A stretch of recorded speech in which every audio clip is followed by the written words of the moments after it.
Hi guys, good morning, and for today's video ay magluluto tayo ng healthy dish.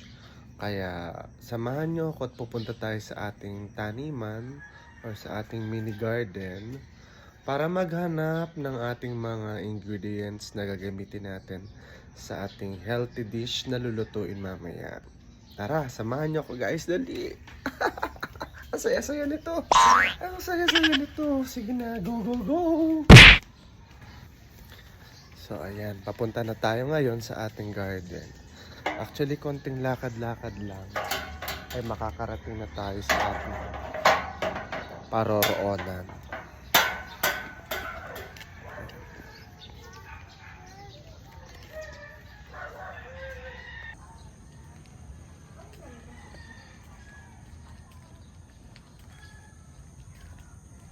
So ayan, nandito na tayo guys. Malapit na tayo sa ating mini farm or mini garden. Ayan. Nandito na tayo. Wow! Pasok tayo. So, ayan, nandito na si Mama. At si Papa. Nag-ano na sila. Nagagahok-gahok. Ay, bunga ng langka. Dami ng bunga naman. Ba, yung isa meron na din. Wow! Wow, ang dami na. Ayun, meron na pala nga. Noong nakaraan wala pa yan eh. Oo. Ito pa lang isa.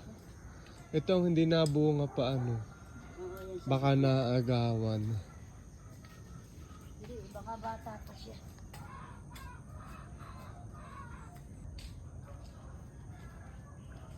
Kuha tayong kalamansi.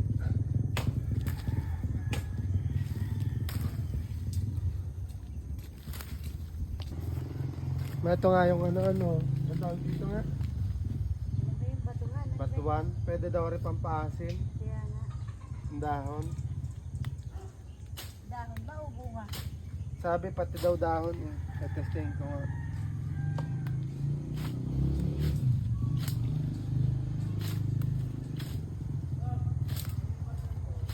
Nagluluto ako ng sinigang na isda. Testing ko kung pwede pampaasim. So ito guys ay puno ng batuan. Galing pa ito ng Visayas. Yung sa staff ko na si Joyce. Ang bunga nito ay pampaasim. Pero di umano, pati dahon daw ay pwede daw ito Baka yan yung pampaasim. parang kalabasa bang maliliit. Alin ma? Ang bunga, nakita ka na nun. Ay hindi pa. Parang style na, maliit lang siya ganyan. Parang kalabasa. Gagamitin natin pampaasim. Kuha rin tayo nito. Sili. Sili na pansigang. Galing pa tong Vietnam. Siyempre, kuha tayo ng petchay.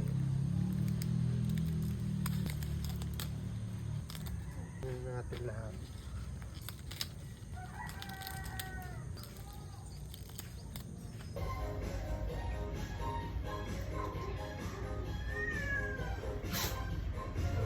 So guys, nandito tayo ngayon sa club para mag-party-party. Charot. Makuha tayo ng kamyas. Kasi naubusan tayo ng pampaasim. Baka kulangin. So, siyempre, kailangan may mga tayong mga pampaasim na ingredients sa ating lulutuin. At nandito tayo sa aking pinsan para manghingi ng kamyas. Nagsabi na ako pero walang tumugon. So, kuha na lang tayo. Sa probinsya ganyan. Tapos may music na maingay tuwing umaga.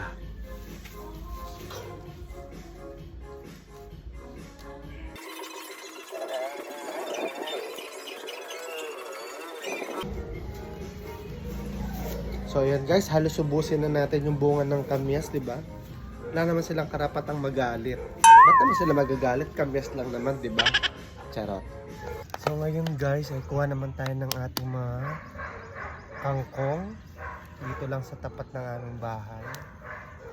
O diba? Sa probinsya, libre-libre lang ang mga ingredients. Kailangan lang ikaw ay resourceful. Resourceful?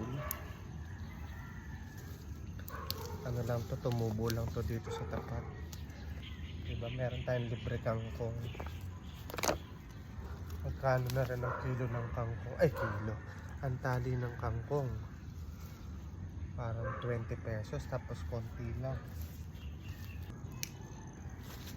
Nakatipid tayo 20 pesos. So ayan guys, tapos na tayo manguha ng ating mga ingredients. Konti lang nakuha natin kasi konti lang yung mga tanim natin ngayon kasi basta kape muna tayo bago tayo pumunta ng palengke para kumpletuhin natin yung iba nating kailangan mamaya sa ating lulutuin na dish.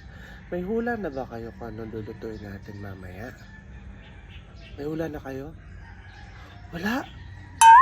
Laan nyo naman!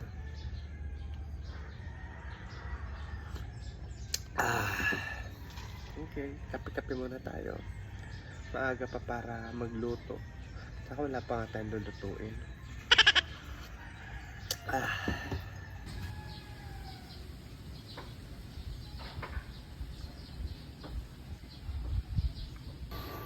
Hello and welcome back to our cooking series.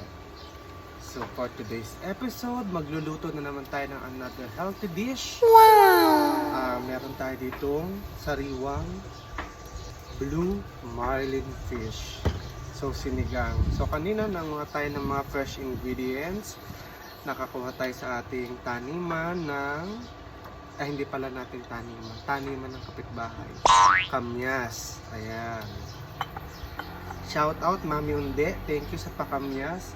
At nakakuha tayo ng first time natin itatry itong dahon ng batuan. So ito ang ating mga gagamiting pampaasim sa ating sour fish or sinigang na isda. Siyempre, kamatis. So all set na, ready na ang ating mga ingredients. Nakapagpainit na tayo ng kawali at may maingay na motor na naman na dumaan. Kaya magigisa muna tayo ng ating mga aromatics. So let's put some coconut oil. Ayan, konti lang. So first time natin natatry itong batuan. Actually yung batuan na bunga ang ginagawang pampaasim. Dahil nga baby pa yung ating puno, wala pa siyang bunga.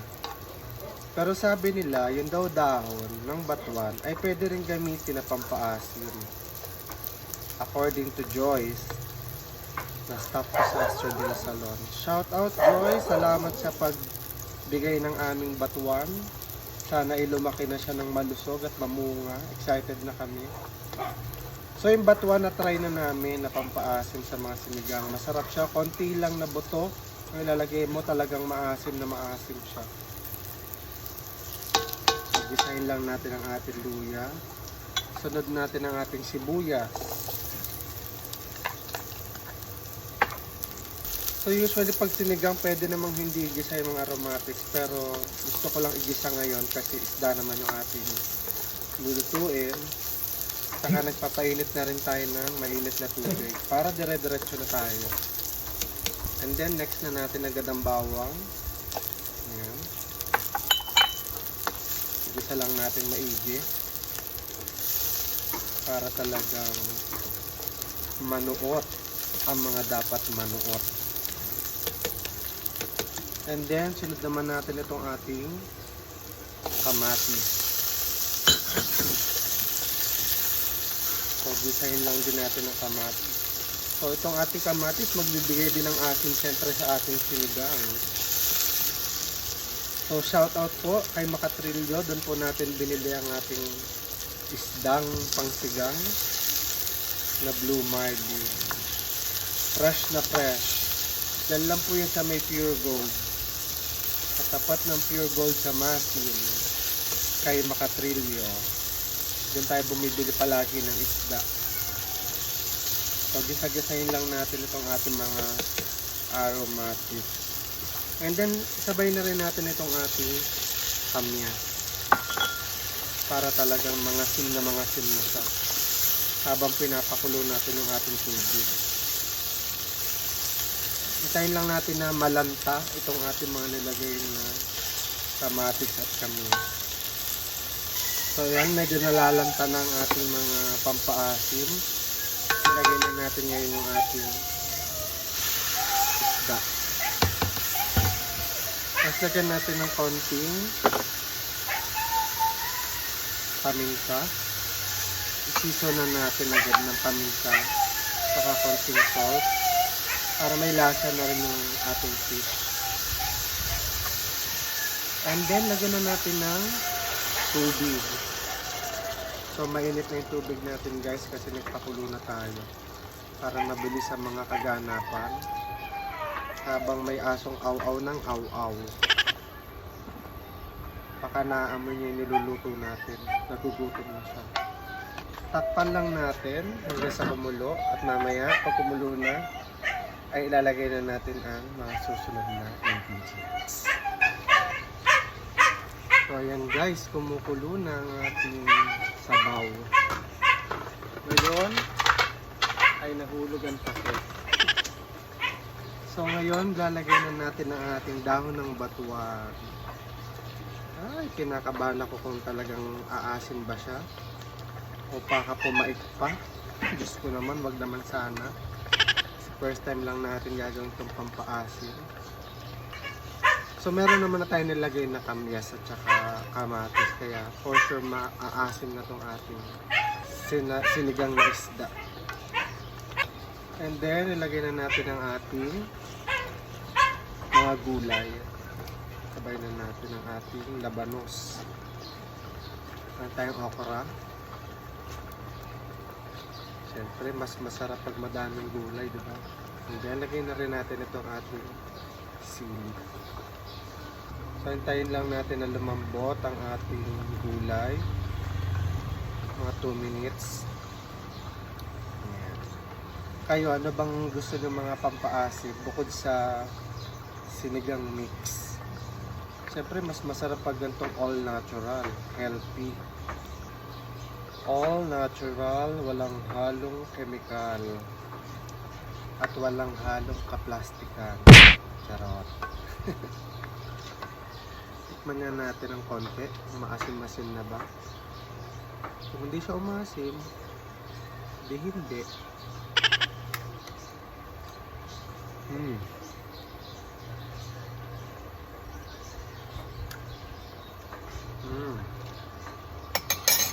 Meron. So, hintay lang natin kasi hindi pa rin naman nadudurog yung ating mga kamyas at saka kamatis. Sa asim pa to. Ang gawin natin para mas lalo siyang umasim, piratin natin itong mga kamyas at saka kamatis.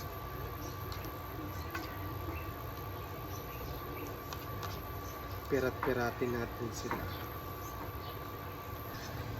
Siyempre masarap na sinigang na maasim talaga, yung maasim na. Hindi mo sobrang asim. Yung tamang-tama lang. Pero pag walang asim, di ba? Hindi sana naglilaga ka na lang. Mas masarap yung maasim. Ayoko sa sinigang yung parang pinahalik lang yung asim.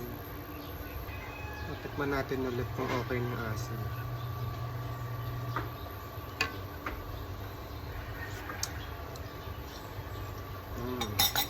Dagdag lang tayo ng konting salt. And konting patis. So, ganito lang kadali. Magluto ng sinigang na isda. Ang dali lang gawin. Lalo na pag fresh ang ingredients, talagang masarap ang kakalabasan ng inyong sinigang na isda. So malapit na maluto yung ating gulay. Pag naluto na tong ating gulay, pwede na. Hulog lang natin yung ating mga dahon. Mabilis lang naman kasi yun. It's about 1 minute, luto na siya.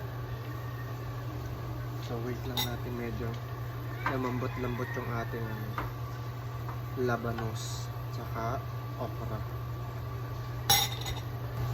ayan, mukhang malambot na ang ating labanos at saka okra. Lagyan na natin ang ating kangkong na galing sa ating harap ng bahay. And syempre, lagyan din natin ng dahon ng pechay. Diba? Very healthy dish. Tatakpan lang natin for about 1 minute. And we're done. Ganun lang ka-easy. Kayang-kaya niyong lutuin, sundan, kahit pa grade 2, ay napakadaling lutuin ang ating sinigang na blue marlin. So, try nyo na guys. At itry nyo rin itong pampaasim na na-discover natin ng dahon ng batuan. So, effective siya. Pero, tikman natin mamaya talaga yung perfect na lasa kasama yung gulay. Okay? Ayan na guys, luto na ang ating sinigang na isda.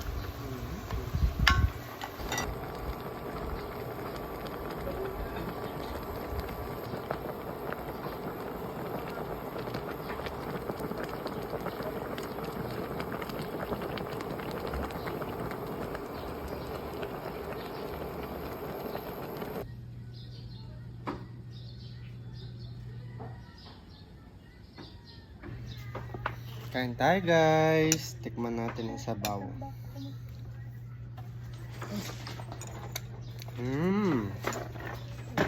Sarap. Tamang-tamang asim. Natin yung isda. Sausaw natin sa patis. Na may sili.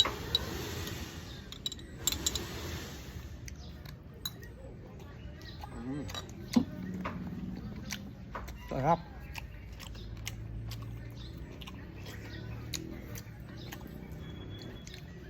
Maasim din na naman. Batuam na dahon.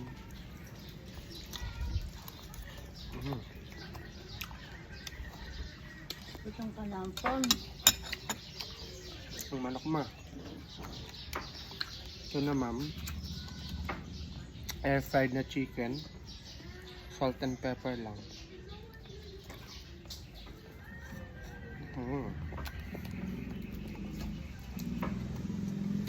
Up.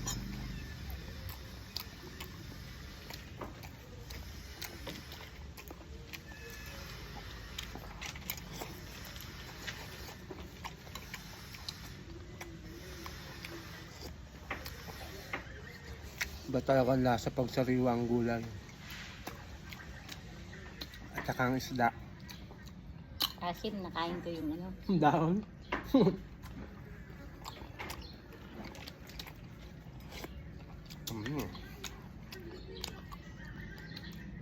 Makakatipid na naman tayo sa pampaasim. Ay, Nakadiscover yung tayo isang ng... puno doon, yung nawala ang dahon.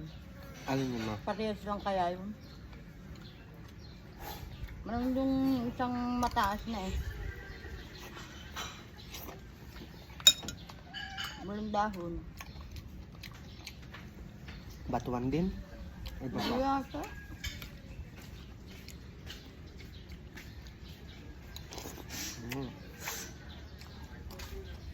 Ay, pero parang iba. Iba nga pala ang dahon yung matuloy. Sa gulay. Ano eh, iba yung isang puno doon na mataas. Batuan din yun. Iba yung ibang dahon. Awan. Ay garlic. Palka ah. Ba? Ang higam. Tatakpan mo yung kinakain namin.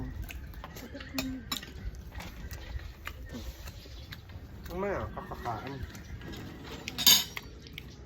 Kumain ka na ng kumain eh.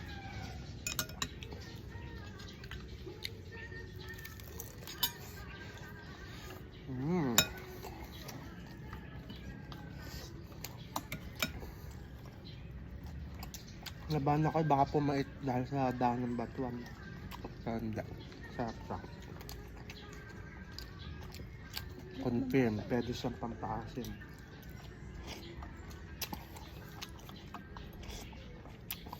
May wait lang. Mother. Another ampon, wait lang naman.